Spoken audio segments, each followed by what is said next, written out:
I was doing circumcisions usually at the request of the parents when they, after considering the situation on their own, getting what information and advice that they could get, they requested that I perform the procedure on their boys.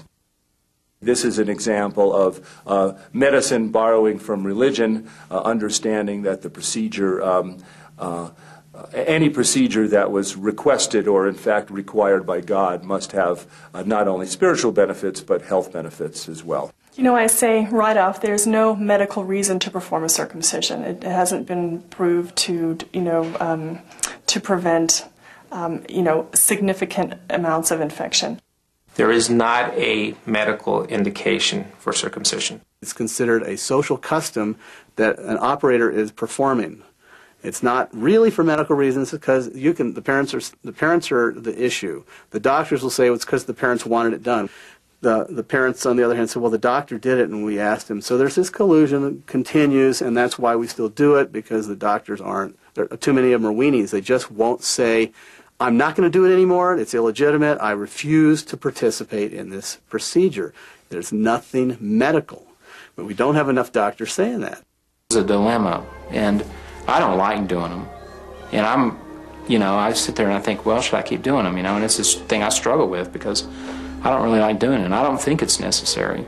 Doing circumcisions, even if you give anesthesia, some of the babies, scream and, they struggle, and some of them do less of that, but it's just not a very pleasant experience.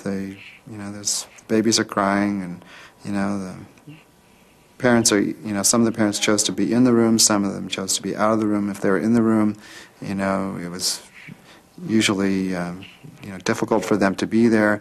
Even if they were out of the room, sometimes I would come out there and the mother would be in tears.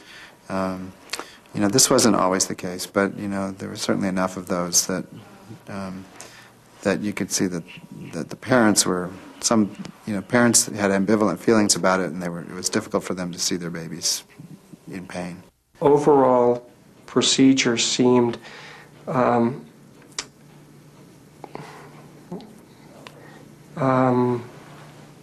odd in that the way I began putting it together, you were taking an infant male, and the first genital experience that the child was being given was one of pain, and I found that to be bothersome. And in my own way, I felt it was a little bit unusual to then take this male infant that you'd given genital pain to and put it to the maternal breast.